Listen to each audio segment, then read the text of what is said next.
क्या आपने कभी सोचा है क्यों यीशु ने एक ऐसे आदमी को वापस बुलाया जो 4 दिन पहले मर चुका था? क्यों उन्होंने कहा यह बीमारी मृत्यु की नहीं, परमेश्वर की महिमा के लिए है, जबकि सभी जानते थे कि लाजर सचमुच मर चुका है? और सबसे बड़ा सवाल, क्यों यीशु तुरंत नहीं गए जबकि उन्हें पता था कि उनका प्रिय मित्र मृत्यु के करीब है? इन सवालों का उत्तर वही है जिसने इस चमत्कार को दुनिया के इतिहास में सबसे अद्भुत, सबसे गहरे और सबसे जीवन परिवर्तक चमत्कारों में से एक बना दिया। लेकिन इसका रहस्य अभी नहीं खुलेगा, वह रहस्य आगे चलेगा, धीरे धीरे, ठीक वैसे ही जैसे यीशु बेथानी की ओर धीरे धीरे बढ़ रहे थे। आज की यह कहानी सिर्फ एक चमत्कार नहीं है, यह जीवन, मृत्यु, आशा, विश्वास और यीशु की पहचान का गहरा संदेश है। अब कहानी शुरू होती है। यूहन्ना 11 के अनुसार एक छोटा सा गांव था, बेथानी। वहीं रहता था एक व्यक्ति जिसे बाइबल यीशु का प्रिय कहती है, लाजर। उसकी 2 बहनें थीं, एक जिसकी विश्वास भरी बातें सबको याद रहती थीं और दूसरी जो यीशु के चरणों पर बैठकर उनके वचनों को सुनना पसंद करती थी। पर उस घर में अचानक एक तूफान आ गया। लाजर बीमार पड़ गया। बीमारी सामान्य नहीं थी। बहनें समझ गईं, अगर इस बार यीशु नहीं आए तो हम उसे खो देंगे। उन्होंने एक व्यक्ति को भेजा। उसने यीशु को जाकर यही संदेश दिया, प्रभु, जिसे आप प्रेम करते हैं वह बीमार है। यह संदेश इतना सीधा था कि इसे सुनते ही कोई भी तुरंत दौड़ पड़ता। लेकिन यीशु ने जो प्रतिक्रिया दी वह सबको चौंका देने वाली थी। यीशु ने कहा, यह बीमारी मृत्यु की नहीं, परमेश्वर की महिमा और परमेश्वर के पुत्र की महिमा के लिए है। यह सुनकर शिष्य उलझ गए। स्वाभाविक है, क्योंकि बीमारी बढ़ रही थी, घर की हालत बिगड़ रही थी और यीशु वहीं रुके रहे 2 दिन तक, कुछ भी किए बिना। बहनें शायद दरवाजे की ओर बार बार देख रही थी। उन्हें लगता होगा अब आएंगे, अब आएंगे, लेकिन यीशु नहीं आए। धीरे धीरे बीमारी ने लाजर को मृत्यु के करीब पहुंचा दिया। यही वह जगह है जहां कहानी का रहस्य शुरू होता है। अगर यीशु चाहते तो दूर से भी चंगा कर सकते थे, जैसे उन्होंने सेनापति के दास को चंगा किया था। फिर क्यों इस बार नहीं? यह सवाल हर दर्शक को पकड़ कर रखता है और इसका उत्तर इतना गहरा है कि इसे एक ही बार में खोलना सही नहीं, क्योंकि यीशु ने भी इसे धीरे धीरे ही प्रकट किया। उन्होंने शिष्यों से कहा, हमारा मित्र लाजर सो गया है, पर मैं उसे जगाने जाता हूं। शिष्य फिर उलझ गए। उन्होंने कहा, प्रभु, अगर वह सो गया है तो अच्छा है, वह ठीक हो जाएगा। तब यीशु ने साफ कहा, लाजर मर गया है। लेकिन आगे जो कहा वह असली रहस्य की पहली झलक थी। और तुम्हारे विश्वास के लिए मैं प्रसन्न हूं कि मैं वहां नहीं था, ताकि तुम विश्वास करो। मतलब, जो होने वाला था वह सिर्फ लाजर के लिए नहीं था, वह सबके विश्वास के लिए था। परंतु पूरा रहस्य अभी नहीं खुलता। यह कहानी धीरे धीरे अपनी गहराई में जाएगी। उधर बेथानी में लाजर की स्थिति बिगड़ती जा रही थी। बहनें दिन रात आंसू बहा रही थीं। लाजर की सांसें कम होती जा रही थीं। लोग कह रहे थे, अगर यीशु होते तो यह ना होता। और फिर वह क्षण आया जब लाजर ने अंतिम सांस ली। घर में रोना पीटना शुरू हो गया। यहूदियों के अनुसार मृत्यु के तुरंत बाद रोने वाले लोग इकट्ठा हो जाते थे और परिवार को सांत्वना देते थे। परंतु लाजर की बहनों के दिल में एक ही सवाल था, यीशु कहां हैं? उसके बाद लाजर को दफनाया गया और उसके ऊपर बड़ा पत्थर लगाकर कब्र बंद कर दी गई। दिन बीतते गए। पहला दिन, दूसरा दिन, तीसरा दिन, चौथा दिन और 4 दिन। बाइबल में बस 4 दिन नहीं है, इसमें एक रहस्य है, एक बहुत गहरा रहस्य, जिसे मैं भाग 2 में खोलूंगा, क्योंकि वही इस पूरी कहानी की चाबी है। इधर यीशु ने 2 दिन प्रतीक्षा की और फिर कहा, आओ यहूदिया चलें। शिष्य डर गए। उन्होंने कहा, प्रभु, कुछ दिन पहले ही लोग आपको मारने वाले थे, क्या आप फिर वहीं जाएंगे? यीशु ने उत्तर दिया, जिसमें ज्योति है वह ठोकर नहीं खाता। मतलब, जो काम परमेश्वर की इच्छा में हो उसे कोई रोक नहीं सकता। फिर वे चल पड़े। लंबी यात्रा थी। गांव से निकलकर पहाड़ियों से होते हुए बेथानी की ओर। रास्ते में शिष्य बातें कर रहे थे, पर यीशु चुप थे। उनके भीतर एक गहरी करुणा थी, लेकिन साथ ही एक दिव्य उद्देश्य। उन्होंने जो करने का निर्णय लिया था वह सिर्फ एक बीमारी का इलाज नहीं था, वह मृत्यु पर अधिकार का प्रमाण था। जब यीशु बेथानी के पास पहुंचे तो किसी ने बहनों को बताया, गुरु आ गए हैं। ये सुनकर बड़ी बहन तुरंत बाहर दौड़ी। उसके आंसू रुक नहीं रहे थे, उसका चेहरा थका हुआ था। दुख ने उसे कमजोर कर दिया था, लेकिन उसमें अभी भी थोड़ा सा विश्वास बाकी था। वह यीशु के पास पहुंची और कहा, प्रभु, यदि आप यहां होते तो मेरा भाई न मरता।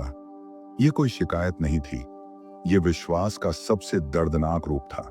उसने आगे कहा, लेकिन अब भी मैं जानती हूं कि परमेश्वर जो कुछ भी आपसे मांगेंगे वह आपको देगा। यहां कहानी का मोड़ शुरू होता है, लेकिन अभी चरम बिंदु नहीं आया। यीशु ने धीरे से कहा, तेरा भाई फिर जीवित होगा। उसने सोचा यीशु आखिरी दिन के पुनरुत्थान की बात कर रहे हैं, लेकिन यीशु कुछ और कहना चाहते थे, कुछ ऐसा जो इतिहास में कभी किसी ने नहीं सुना था। उन्होंने कहा, मैं पुनरुत्थान और जीवन हूं। जो मुझ पर विश्वास करता है, यद्यपि वह मर जाए तो भी जीवित रहेगा। यह वचन बेथानी की हवा में गूंज गया। यह सिर्फ एक बात नहीं थी, यह मनुष्यों के इतिहास का सबसे महान दावा था। इधर से कहानी और भारी हो जाती है। लाजर की दूसरी बहन भी बाहर आई। वह रोती जा रही थी, उसके साथ भीड़ भी थी। सबके दिल टूटे हुए थे। यहां एक अद्भुत पल आता है, जो बाइबल में सबसे छोटा लेकिन सबसे गहरा वचन है। यीशु रो पड़े। क्यों रोए? क्या उन्हें पता नहीं था कि वे लाजर को उठाने वाले हैं? पता था, फिर भी रोए, क्योंकि वे हमारे दुख को समझते हैं। वह सिर्फ परमेश्वर नहीं, वह हमारा दर्द महसूस करने वाले प्रभु हैं। परंतु यह अभी कहानी का अंत नहीं, यह तो बस शुरुआत है। लोग एक दूसरे से कह रहे थे, देखो वह उससे कितना प्रेम करता था। कुछ लोग कह रहे थे, उन्होंने औरों को चंगा किया, क्या यह मनुष्य को मरने से न बचा सकते थे? प्रश्न बढ़ते जा रहे थे, शक बढ़ रहा था, दुख गहरा होता जा रहा था। और तभी यीशु कब्र की ओर बढ़ने लगे। कब्र के पास पहुंचकर उन्होंने कहा, उस पत्थर को हटाओ। ये वचन सुनते ही सब चौंक गए। बहन ने डरते हुए कहा, प्रभु, उसे मरे 4 दिन हो चुके हैं, अब तो दुर्गंध आएगी। यही वो 4 दिन हैं जिनका रहस्य अगले भाग में खुलेगा, क्योंकि यह सिर्फ समय नहीं था, यह एक दिव्य संकेत था। यीशु ने उत्तर दिया, क्या मैंने तुझसे नहीं कहा था कि यदि तू विश्वास करेगी तो परमेश्वर की महिमा देखेगी? और यहीं कब्र का पत्थर अभी हटना बाकी है। यीशु का अगला कदम इतिहास बदलने वाला है, और लाजर का वापस आना, उस चमत्कार के पीछे का असली रहस्य आगे शुरू होगा। कब्र के सामने एक अजीब सी खामोशी थी। किसी को समझ नहीं आ रहा था यीशु ने पत्थर हटाने को क्यों कहा। लोग दूर खड़े थे, बहनें आंखों में डर लिए पास खड़ी थीं, और हवा में एक ही सवाल तैर रहा था, क्या होने वाला है? पर इस खामोशी के बीच कहानी एक नए मोड़ की ओर बढ़ने वाली थी। वह मोड़ जो न सिर्फ लाजर के घर को बदल देगा, बल्कि वहां खड़े हर व्यक्ति के भविष्य को भी। एक बहन अभी भी द्वंद्व में थी। दिमाग कह रहा था, 4 दिन हो चुके हैं, यह असंभव है। दिल कह रहा था, यह वही हैं जिन्होंने अंधों को आंखें दी, पंगुओं को चलाया और तूफानों को शांत किया। लेकिन कब्र का पत्थर हटाना, यह तो मानो असंभव की सीमाएं छूना था। धीरे से उसने कहा, प्रभु, क्या यह आवश्यक है? यीशु उसकी आंखों में देखते हैं और बिना आवाज ऊंची किए बस एक बात कहते हैं, अगर तू विश्वास करेगी तू वही देखेगी जो मनुष्य की नहीं, परमेश्वर की शक्ति है। यह वचन सुनकर उसके आंसू थम गए। विश्वास फिर से जागने लगा। उसने सिर हिलाया और कुछ सेवकों ने मिलकर कब्र से पत्थर हटाना शुरू किया। यह दृश्य किसी भी इंसान की समझ से बाहर था, क्योंकि कब्र का पत्थर हटाना यहूदियों के लिए बहुत बड़ा जोखिम था। वे मृत शरीर को छूने से भी डरते थे। पर आज सब कुछ अलग था, क्योंकि यहां कोई साधारण व्यक्ति नहीं, जीवन देने वाला प्रभु खड़े थे। जैसे ही पत्थर हटना शुरू हुआ, कुछ लोग पीछे हट गए। किसी के चेहरे पर डर था, किसी पर घृणा, लेकिन कुछ के मन में एक ही सवाल था, यीशु ने 4 दिन इंतजार ही क्यों किया? अब इस रहस्य का दरवाजा खुलता है। एक यहूदी मान्यता, यहूदियों का एक विश्वास था कि मृत्यु के पहले 3 दिनों तक आत्मा शरीर के आसपास रहती है। अगर किसी चमत्कार का दावा किया जाए तो पहले 3 दिन लोग कह सकते थे शायद आत्मा वापस आ गई हो, पर चौथे दिन शरीर गलना शुरू हो जाता है। आत्मा की वापसी की कोई संभावना नहीं रहती, कोई बहाना नहीं बचता। इसलिए यीशु ने चौथा दिन चुना ताकि कोई यह ना कह सके कि यह संयोग था या शरीर में प्राण बचे थे या आत्मा लौट आई थी। 2, वैज्ञानिक वास्तविकता तीसरे दिन तक शरीर में सड़न हल्की होती है, लेकिन चौथे दिन कब्र के भीतर से गंध आने लगती है। कोई भी व्यक्ति वहां खड़ा नहीं रह सकता, लेकिन यीशु किसी गंध, सड़न या सीमा से नहीं डरते, क्योंकि उनका उद्देश्य असंभव को संभव करना था। 3, आध्यात्मिक अर्थ। चौथा दिन मनुष्य की पूरी हार का प्रतीक है। जब उम्मीद मर चुकी हो, जब रास्ते खत्म हो गए हों, जब जीवन का कोई भविष्य न दिख रहा हो, और वही क्षण है जब परमेश्वर कहता है अब मैं काम करूंगा। जैसे ही पत्थर हटाया जा रहा था, भीड़ पीछे हटती जा रही थी। कुछ लोग अपने चेहरे ढंक रहे थे, कुछ फुसफुसा रहे थे। क्या वह सच में चमत्कार करेंगे? कुछ कह रहे थे अंधों को आंखें देने वाला मरे हुए को भी उठा सकता है। लेकिन 4 दिन बाद शिष्यों के दिलों में भी एक अजीब सी घबराहट थी। वे जानते थे कि यीशु अद्भुत कार्य करते हैं, लेकिन आज वे जो देखने वाले थे उसके लिए कोई तैयार नहीं था। जैसे ही पत्थर हट गया, वहां एक गहरी अंधेरी गुफा दिखाई दी। ठंडी हवा बाहर निकली, भीतर गहरा सन्नाटा था। कुछ लोगों ने अपने कदम पीछे खींच लिए, लेकिन यीशु वहीं खड़े रहे, कब्र की पूरी अंधेरी गहराई के सामने, जैसे मृत्यु को चुनौती दे रहे हों। उनकी आंखों में कोई डर नहीं था, उनके चेहरे पर शांति थी, और उनके भीतर एक ऐसी शक्ति थी जो मृत्यु की जड़ों को हिला देने वाली थी। अब कहानी एक पवित्र मोड़ लेती है। यीशु ने ऊपर की ओर देखा। सभी लोग चुप हो गए। यह कोई साधारण प्रार्थना नहीं थी, यह चमत्कार की चाबी थी। यीशु ने कहा, पिता, मैं तेरा धन्यवाद करता हूं कि तूने मेरी सुन ली। ध्यान दीजिए, उन्होंने कहा सुन ली ना कि सुनेगा। यानी चमत्कार पहले ही स्वर्ग एक में तय हो चुका था, बस आज उसमें प्रकट होने का समय आया है। फिर यीशु ने कहा, मैं यह इसलिए कहता हूं कि जो लोग यहां खड़े हैं वे विश्वास करें कि तूने मुझे भेजा है। इसका अर्थ स्पष्ट था। यह चमत्कार सिर्फ लाजर के लिए नहीं, यह वहां खड़े हर व्यक्ति के लिए था, उनके विश्वास, उनके भविष्य और यीशु की पहचान को समझाने के लिए। अब दृश्य गहराता है। कब्र के भीतर पूर्ण अंधेरा था, सिर्फ कुछ हल्की रोशनी बाहर से अंदर जा रही थी। भीतर मौन था, वह मौन जिसके पार कोई नहीं सोच सकता। मृत शरीर वहां पड़ा था, पट्टियों में लिपटा हुआ, सिर्फ सिर पर अलग से कपड़ा बांधा था, जैसा यहूदियों की रीति थी। मृत शरीर ठंडा, कठोर, निर्जीव, और आज वहीं उस अंधेरे में प्रकाश उतरने वाला था। और फिर वह क्षण आया जिसने इतिहास बदल दिया। यीशु ने जोर से पुकारा, लाजर, बाहर आ। यह आवाज सिर्फ हवा में नहीं गूंजी, यह अंधकार को चीरती हुई कब्र के भीतर गहराई तक पहुंची। ऐसा लगा मानो पूरी सृष्टि एक पल के लिए ठहर गई हो। लोगों के दिल धड़कना भूल गए, बहनें सांस रोके खड़ी थीं, शिष्य स्तब्ध, और कब्र की गहराई में एक हलचल हुई। एक आवाज भीड़ में दौड़ी, कुछ हिला अंदर, कुछ पीछे हटे, कुछ आगे झुककर देखने लगे।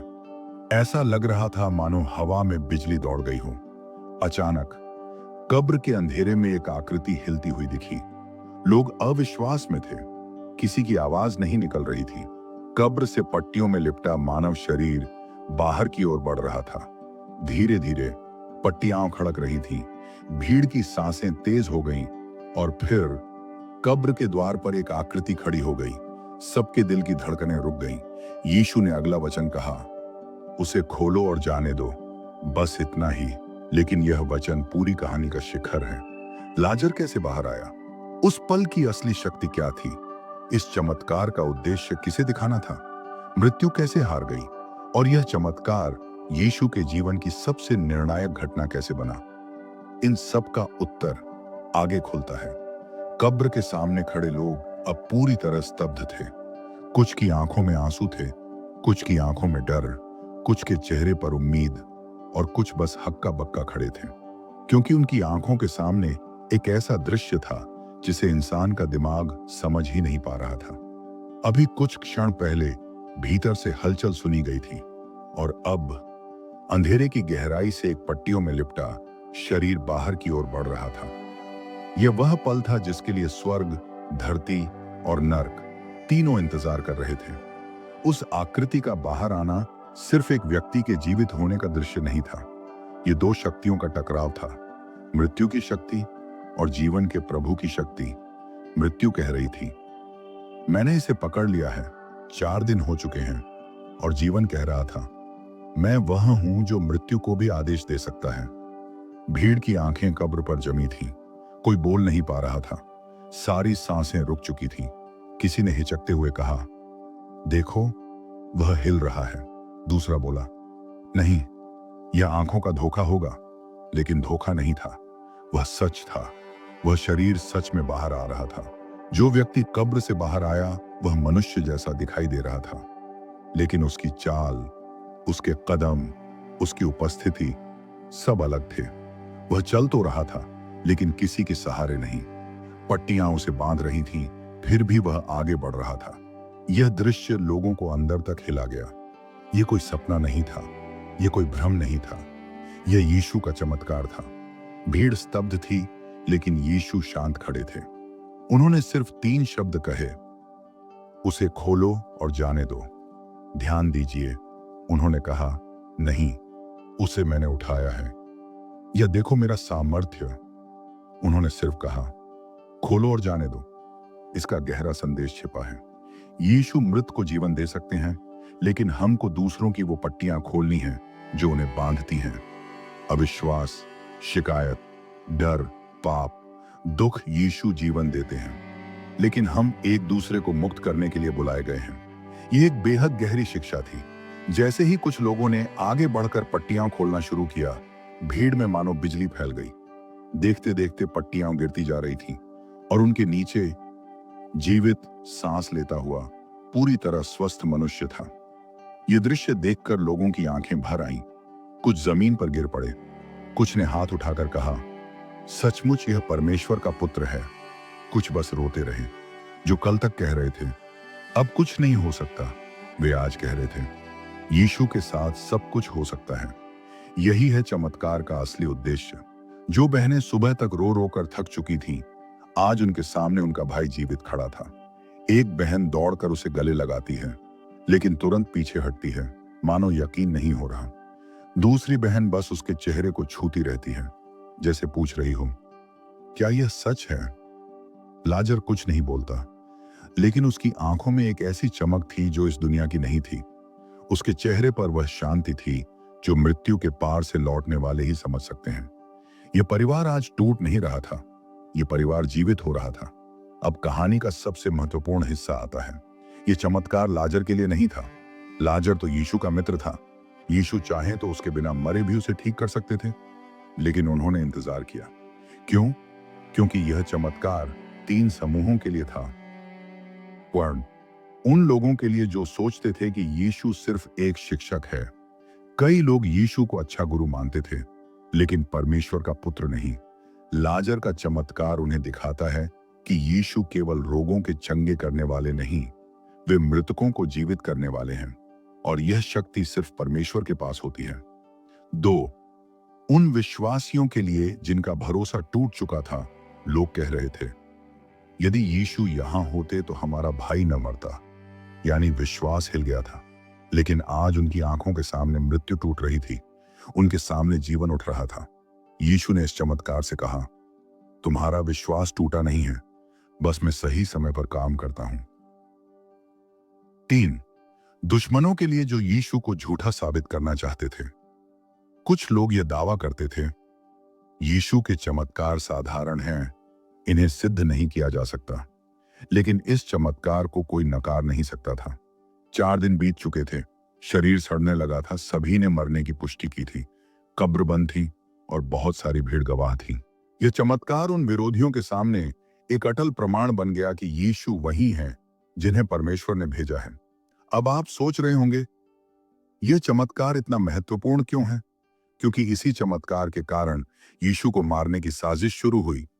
जब विरोधियों ने देखा कि जनता का विश्वास बेकाबू हो चुका है, तो उन्होंने निर्णय लिया, अब इसे जीवित नहीं रहने देना चाहिए।